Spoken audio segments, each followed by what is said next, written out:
পবিত্র ঈদ উল আজহাকে কেন্দ্র করে রাজধানীর বিভিন্ন হাটে আসতে শুরু করেছে কোরবানির পশু। হাটের প্রস্তুতি পুরোপুরি শেষ না হলেও দেশের বিভিন্ন প্রান্ত থেকে গবাদি পশু নিয়ে আসছেন খামারিরা। হাটকে কেন্দ্র করে কোনো অবৈধ কার্যক্রম পাওয়া গেলে কঠোর ব্যবস্থা নেওয়ার হুঁশিয়ারি দিয়েছেন ঢাকা দক্ষিণ সিটির প্রশাসক। মির্জা ইমতিয়াজ জানাচ্ছেন।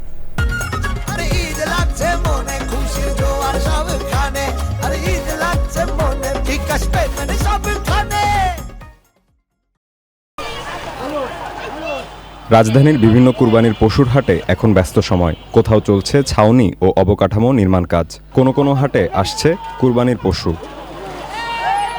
ব্যবসায়ীরা বলছেন জায়গা পাওয়ার জন্য আগে ভাগেই হাটে আসছেন তারা। আমরা এত আগে থেকে আসছি, কারণ হচ্ছে জায়গা পাওয়া যায় না। আমরা গাড়ির সিরিয়াল পাবো না, থেকে আগে আসছি। এখনো তো সেভাবে খরিদ্দার আসছে না, তবে একটু বলছে যে একটু বাজার চড়া মনে হচ্ছে। এবার খিলগাঁওয়ের গ্রিন বনশ্রী হাটে আসা সবচেয়ে দামি গরু কালাপাহাড়, দাম ৮ লাখ টাকা।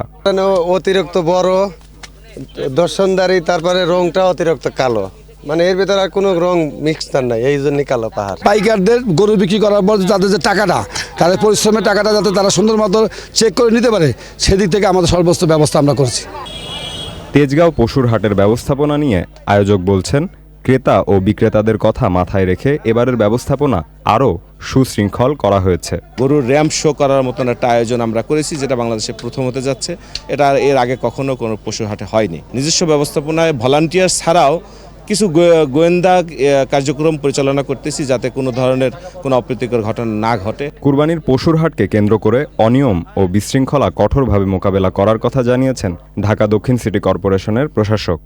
সীমারেখা তাদেরকে দিয়েছি, একটা গাইডলাইন দিয়েছি যে কোনোভাবে যাতে রাস্তার এর মধ্যে না বসে। মেইন যে সমস্ত রাস্তাগুলো আছে যানবাহনের বা জনগণের চলাচলের যাতে কোনো অসুবিধা না হয়। ঈদের দিন কুরবানি সম্পন্ন হওয়ার পর সর্বোচ্চ ৮ ঘন্টার মধ্যে ঢাকা মহানগরীকে বর্জ্যমুক্ত ও পরিচ্ছন্ন করা হবে বলে জানিয়েছেন তিনি। Mirza Imtiaz, channel I, Dhaka.